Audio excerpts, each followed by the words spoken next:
Hello et bienvenue dans ce nouveau vlog, enfin ce vlog partie 2 où je vais enfin finir de lire Red, White and Royal Blue. On espère que ce vlog ne va pas s'étaler sur 3 mois. Aujourd'hui on est vendredi 20 novembre. J'ai à peu près fini de travailler, enfin de réviser mes cours. Tout ce que j'ai à faire c'est lire. Je travaille ce soir à 21h donc j'ai jusqu'à 21h, là il est 15h je crois. Je vais me mettre à lire. C'est parti, on y va.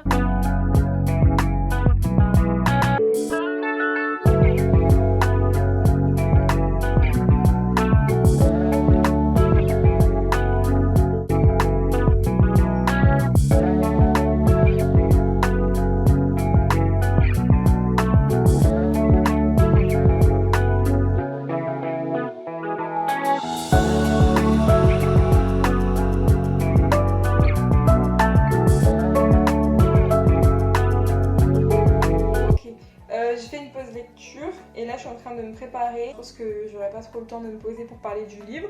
On va faire un truc inédit sur ma chaîne. Je vais me préparer et en même temps je vais parler de livres. Vous voyez, c'est un petit mix de Get Ready With Me et d'update lecture. En gros je me suis arrêtée à la première scène en plein dedans. La première scène de sexe clairement, qui est très longue. Et en soi, moi j'ai pas vraiment de problème avec les scènes de sexe dans les livres quand je sais que le livre tourne autour de ça, vous voyez. Genre j'ai une période où je lisais pas mal de romances new adultes où on sait d'avance qu'il y aura des scènes de sexe et là comme je m'y attendais pas, et ben ça m'a un peu pris de court. Et puis en plus genre j'ai une relation avec les personnages trop bizarre dans le sens où vous voyez quand je lis une romance hétéro, ce que je recherche et ce qui fait que pour moi un livre est bon, c'est quand j'arrive à m'identifier au personnage de la fille, logiquement.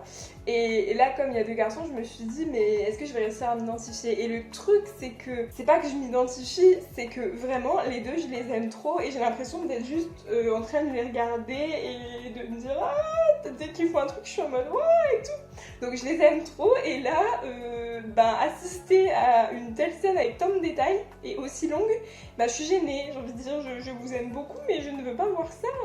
Fermez la porte et faites vos trucs. Mais d'un autre côté, je vais pas la passer parce que je suppose que derrière les scènes de sexe, il y a sans doute autre chose. Elle met pas du sexe pour du sexe, je pense. Mais là, vraiment, cette scène elle était très longue. Maintenant, je le sais. Je pense que pour la prochaine, ça ira mieux s'il y en a une prochaine. Enfin, j'espère que c'est pas du sexe tous les 10 pages non plus. Mais sinon, à part ça, j'aime vraiment bien et je trouve que. Je dis que je me prépare en même temps, mais depuis tout à l'heure, je ne fais que parler et je ne me prépare pas. Donc, j'aime beaucoup. Et en fait, ce que je trouve ultra intéressant, c'est le questionnement d'Alex sur le fait qu'il soit bi ou gay. Ou... En fait, j'ai trouvé ça tellement réel. Après, j'ai pas lu énormément de romances gays, mais en tout cas, j'ai regardé pas mal de séries où il y en a des personnages gays. Et en fait, c'est jamais trop un questionnement en fait. C'est. Est-ce que c'est une blague? Je n'ai plus de courant. Alors ça, c'est incroyable. Ah, merci. Bref, on continue.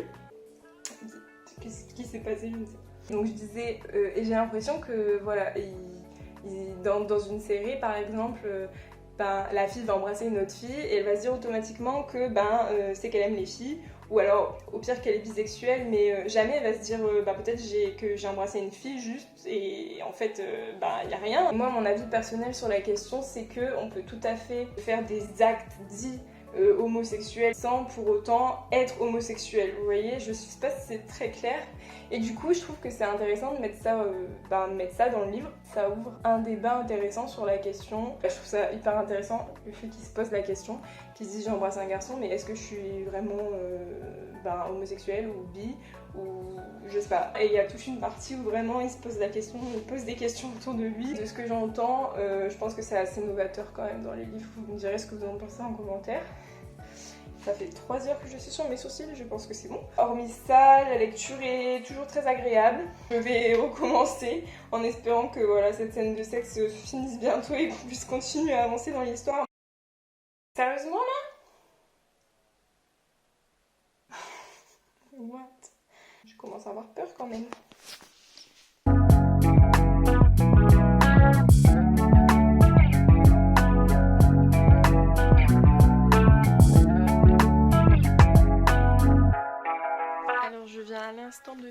Heartstopper. Je l'ai pas fini le premier jour où je l'ai commencé parce que ça me faisait trop de peine de le finir en 1 ou 2 heures et ensuite de plus rien avoir à lire en matière de roman graphique. J'ai trop aimé, je comprends vraiment que l'autrice...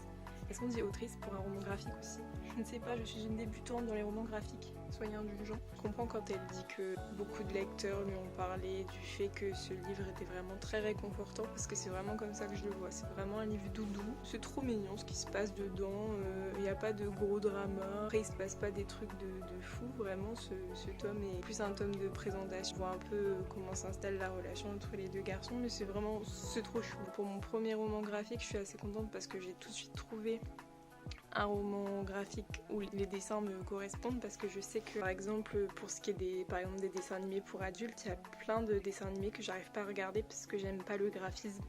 Et là vraiment, vous allez sûrement voir quelques exemples de dessins dans le vlog juste après, mais j'ai vraiment beaucoup aimé. Et ce qui est sûr, c'est que je vais acheter le tome 2. Donc je suis vachement contente de voir que j'aime bien les romans graphiques. S'il vous plaît, vous qui vous y connaissez, est-ce que vous pouvez me conseiller peut-être un roman graphique un peu plus adulte, avec un peu plus de drama et d'action et tout ça, parce qu'au final, il ne se passe pas grand-chose et c'est pas vraiment le but de ce premier tome, je suppose. J'aimerais vraiment lire plus de romans graphiques, donc n'hésitez pas à me conseiller ceux que vous avez beaucoup aimés. Donc voilà, pour ceux qui ne l'auraient pas encore lu, ce qui m'étonnerait parce que en plus il a été traduit en français, donc vous n'avez pas d'excuses, et je vous le conseille à 100%. Voilà. Oh non, j'adore cette page, c'est à la fin de l'histoire. On a une cassette que Charlie a fait à Nick. On a tous les titres là. C'est beaucoup trop mignon. Je connais pas la moitié des titres. Est-ce que ça veut dire que j'ai vieilli? Oh, il y a du Ariana Grande, du Taylor Swift. C'est tout ce dont on a besoin. Je trouve ça trop mignon. J'adore. J'ai pas encore mis ma note sur Goodreads, mais je pense que je vais lui mettre un 4 sur 5. Là-bas, j'étais partie pour un 3, 3,5, mais les petits dessins à la fin de l'histoire, là, avec la cassette et puis les pages du journal intime de Charlie et aussi de celui de Nick, ça a un peu augmenté la note parce que j'ai trouvé ça vraiment trop original de mettre ça à la fin et vraiment trop mignon, ça rajoute un petit aspect hyper réel. Du coup ce sera un 4 sur 5 pour moi. N'hésitez pas à me dire ce que vous avez pensé de ce livre en commentaire, évidemment je serais très curieuse de connaître vos avis, encore plus maintenant que je l'ai lu.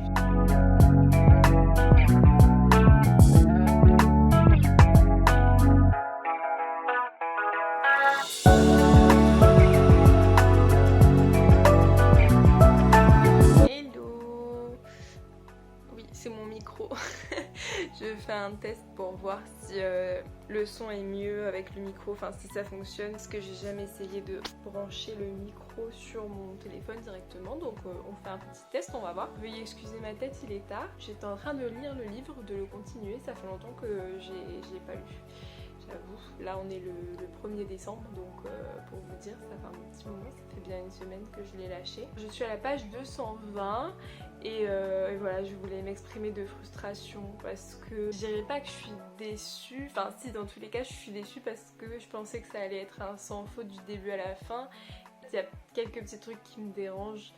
Je vous en parlais déjà dans le clip d'avant où je m'étais arrêtée à la scène de sexe. Et en fait, je trouve qu'il y en a tout le temps, partout. Peut-être que c'est pas pour rien et tout ça, mais il n'y a pas besoin d'en avoir autant. Et de manière générale, c'est un truc qui m'énerve. Moi, je suis ultra frustrée quand je m'attends à ce qu'il y ait une scène très romantique et qu'au final, ça finit par du cul, clairement. Genre là, je suis ultra frustrée parce qu'à un moment donné, Henry commence à jouer au piano Your Song d'Elton John. Très belle chanson, moi je me suis mis dans le mood romantique, je me suis dit mais ça va être trop beau. Et là qu'est-ce qui se passe? Hop, du cul. Je suis désolée, moi je voulais pas ça. Je sais que ce ne sera pas un coup de cœur, ça me fait trop de la peine de le dire. On est sur une bonne note hein, pour le moment, ça se dit quand même assez bien et ça me fait toujours rire et ça c'est cool. Et vraiment les scènes de sexe, toutes les 20 pages, franchement Ça m'embête vraiment de le dire parce que j'ai l'impression que ça n'a dérangé personne à part moi. Je voudrais que la relation avance quoi. Moi je les trouve trop mignons, je les aime trop et j'aime pas parce que là leur relation elle est uniquement basée sur le sexe. Moi je veux plus et là ça commence à faire long. Moi je veux de l'amour. Voilà. Je ne suis pas monétisée mais si je l'étais, je serais clairement démonétisée. Avec cette vidéo. Du coup je vais continuer ma lecture quand même en espérant qu'il y ait un peu plus de love là dans le futur. Alors je suis aux alentours de la page 260. Entre le dernier clip et maintenant, à peu près 70 pages je crois, je me souviens plus exactement où j'en étais la dernière fois. Et mon avis il a carrément changé, je me suis bien mise dedans. Et voilà, ils ont enfin laissé de côté les scènes de sexe et on parle enfin d'amour et ça me fait trop plaisir. Clairement je suis à fond dedans. Là le dernier chapitre il y avait plein de trucs trop beaux et vraiment hyper feel good et c'était trop cool. Et là la fin du chapitre est ultra triste et en fait je suis trop contente parce que, trop bizarre mais parce que je suis triste. Et du coup ça me montre juste que j'accroche de ouf avec les personnages et ça m'était pas arrivé depuis très longtemps. Alex c'est un personnage ultra attachant mais vraiment mon préféré c'est Henry. Même si à la fin du chapitre on découvre que c'est pas aussi simple, je sais pas, la façon dont il est décrit dégage vraiment quelque chose.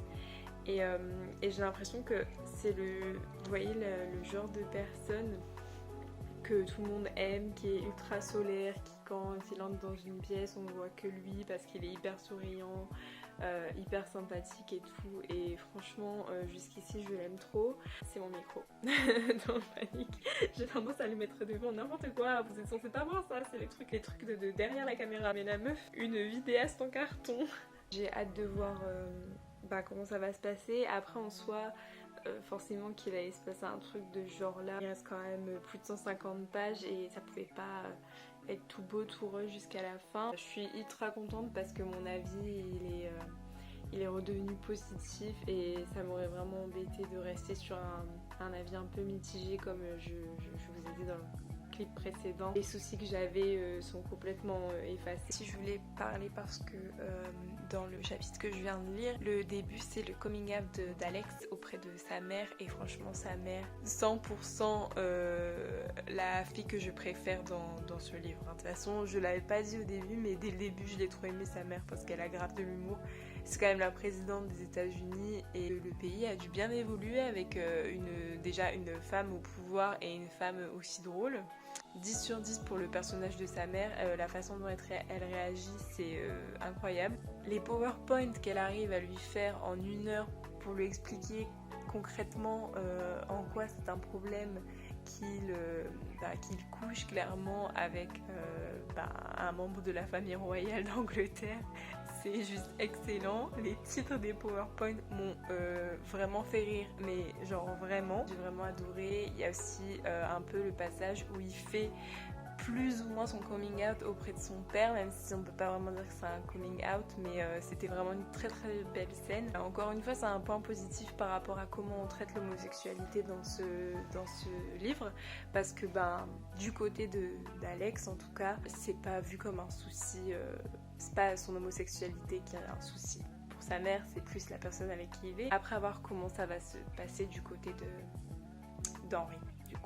Je vous tiens au courant. Je suis à la page 350. J'ai plus que 50 pages à lire. J'espère que je vais réussir à finir aujourd'hui. Sinon, si c'est pas aujourd'hui, ça sera demain. Alors, la meuf est vraiment pas stable dans sa tête, mais je voudrais juste revenir sur ce que j'ai dit avant. Je disais que ce livre ne rentrerait pas dans mes coups de cœur. J'ai menti. À moins que les 50 dernières pages soient vraiment nulles, il y a peu de chances que je ne lui mette pas 5 sur 5. En fait, au moment où j'ai fait le clip où je vous ai dit que ce serait pas un coup de cœur, j'étais vraiment dans ces 50 pages où ça prend des directions que j'attendais pas. Et j'avais vraiment peur que ça soit comme ça pendant tout le livre. Et en fait, non, il y a vraiment eu ce trou de 50 pages avec plein de scènes de sexe et le développement de la relation par le sexe, mais ensuite on est rentré vraiment dans ce que moi je voulais, à savoir de l'amour quoi, des belles paroles. Enfin moi franchement quand je lis une romance, je suis vraiment, je suis un cœur d'artichaut quoi. Moi j'attends que ça, des belles déclarations et franchement là on est servi. J'aime trop, j'adore les deux personnages principaux, Alex et Henry, mais j'avoue que voilà, Alex je l'aime bien, mais Henry il va rentrer dans mon top 5 clairement des meilleurs personnages. Je l'aime d'amour, j'aime trop ce qu'il représente. C'est aussi peut-être parce que bah, on le voit à travers les yeux d'Alex, Alex qui est vraiment terriblement amoureux de lui mais d'une façon si belle. Cet amour il est trop beau et mon dieu comme ça fait plaisir, il n'y a absolument rien de toxique, il n'y a que des choses positives qui découlent de cet amour, enfin du moins entre eux. Après il y a plein de trucs extérieurs qui fait que voilà, cet amour il est un peu compliqué, mais oh là là, franchement c'est le plus beau couple que j'ai vu depuis très longtemps dans un livre et ça me fait trop plaisir.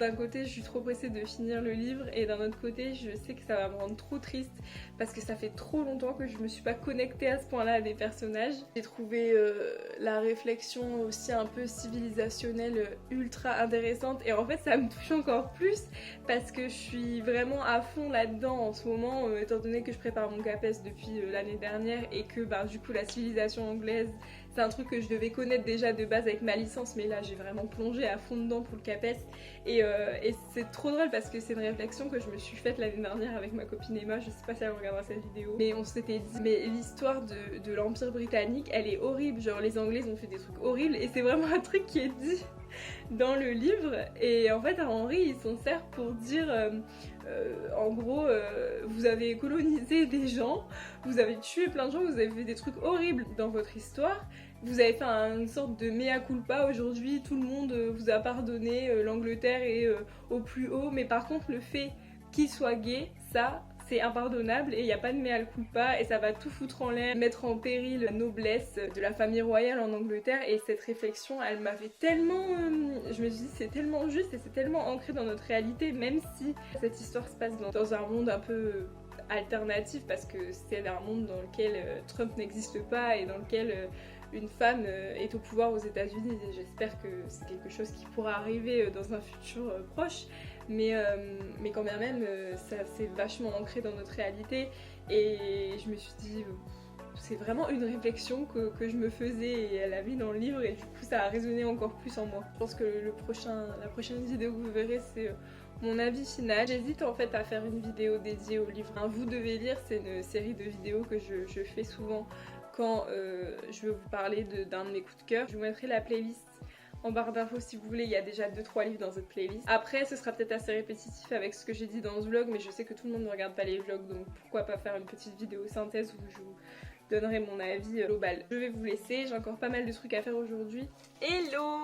On se retrouve pour le dernier clip de ce vlog parce que j'ai fini Red, White and Wild Blue hier soir. Je me sentais pas de vous donner mon avis tout de suite parce que déjà de une il était très tard et de deux je n'avais pas la tête à faire un avis étant donné que j'ai fini ce livre en pleurant toutes les larmes de mon corps. Voilà. J'étais pas en sanglots mais oui j'avoue que j'ai versé ma petite larme parce que bah, la fin était ultra émouvante. Comme je l'avais prédit, c'est un 5 sur 5, c'était un 5 sur 5 hier soir et aujourd'hui avec le recul c'est encore un 5 sur 5. Je vous le recommande à 100% et vraiment pour que j'en vienne à oublier les 50 pages dont je vous parlais où ben, clairement on m'avait un peu perdu, c'est vraiment que le reste du bouquin est vraiment génial. Je vais faire une vidéo dédiée qui sera un peu plus structurée où j'aurai peut-être écrit au préalable ce que je vais dire parce que là du coup je filme à chaud sans préparation comme d'habitude. Je suis vraiment super triste de quitter Alex et surtout Henry. J'ai lu que les droits avaient été achetés pour une adaptation cinématographique sur Amazon Prime. Alors j'ai vu plusieurs articles, j'ai essayé de vérifier pour être sûre que c'était pas une fake news. J'ai vu plusieurs articles qui disaient ça. Après est-ce que c'est vrai? Franchement ça serait à la fois fantastique et à la fois j'aurais peur parce que quand on aime à ce point-là un livre, souvent on est déçu d'adaptation. Je suis quand même super curieuse, j'aimerais vraiment voir ce couple sur nos écrans, puis en plus ça permettrait à plus de gens de découvrir cette histoire parce que tout le monde ne lit pas et ne lit pas en anglais parce que malheureusement il n'est pas encore disponible en français, mais pour ça aussi je pense qu'il y a du nouveau et je suis quasiment sûre que voilà, si les droits n'ont pas déjà été achetés pour une traduction, ça devrait pas tarder, mais je pense que honnêtement personne n'est passé à côté de ce phénomène et ce serait dommage de ne pas le traduire. voilà, c'était beau. Vraiment, je ne sais pas quoi lire après ça. Ce livre a vraiment mis la barre très haute et du coup là, je me demande vraiment quel est le prochain livre que je vais lire parce que ça faisait vraiment super longtemps que je m'étais pas autant attachée à ces personnages et en fait je me suis rendu compte à la fin que dernière scène on a vraiment un visuel de tous les personnages qui ont été dans le livre du début à la fin et je me suis rendu compte que absolument tous les personnages sont ultra importants, ils ont tous leurs caractéristiques propres. Je pense qu'on s'attache un peu à tous et puis c'est une vraie fin à l'américaine donc clairement si c'est des trucs que vous aimez pas vous allez sûrement lever les yeux au ciel, mais même moi qui suis pas trop fan de ce genre de fin habituellement, là j'aurais pas voulu que ça finisse autrement parce que vraiment j'aime trop ces personnages, j'ai aimé cette histoire. Du coup en fait j'ai trop hâte de lire le prochain livre, Casey McQuiston, même si ça n'aura rien à voir avec Henry et Alex, mais franchement j'aime bien son écriture et surtout je trouve qu'elle a une plume extrêmement drôle. C'est mon humour clairement, on est pile poil dans le type d'humour que j'aime et c'est très très rare que je trouve un livre qui soit vraiment pile poil dans ce que j'aime. J'ai trop hâte d'en lire un autre. En attendant, n'hésitez pas à me dire ce que vous en avez pensé si vous l'avez lu et n'hésitez pas à me recommander des livres qui en matière d'humour se rapprocheraient peut-être du type d'humour qu'on peut avoir dans Red, White and Royal Blue parce que c'est vraiment typiquement le genre d'humour que je cherche dans les livres, donc si vous avez des recommandations, je suis preneuse comme d'habitude. Et bien c'est tout pour ce vlog, vous avez regardé la partie 1 et la partie 2 et que vous êtes encore là, merci infiniment. N'hésitez pas à me dire si c'est le genre de format qui vous plaît, j'aimerais bien voir vos retours, savoir ce qui plaît moins. Ça m'a fait trop plaisir vraiment de partager mes pensées sur ce livre, ça faisait tellement longtemps que je voulais le lire, je ne regrette vraiment pas de l'avoir lu et c'était vraiment un plaisir de faire un vlog et de vous donner à chaud mon avis sur ce genre de livre. Je comprends vraiment pourquoi il a eu autant de succès et encore une fois si vous ne l'avez pas lu je vous le recommande. Sur ce je vous fais de gros bisous, je vous dis encore merci d'être resté jusqu'à la fin et je vous retrouve la semaine prochaine pour une nouvelle vidéo parce que je sais, je peux le dire, elle est prête. Elle sera là la semaine prochaine et on ne parlera pas de livre cette fois et je pense qu'on va un peu rigoler. Voilà, merci encore, je vous fais de gros bisous et je vous dis à bientôt pour une prochaine vidéo. Bisous.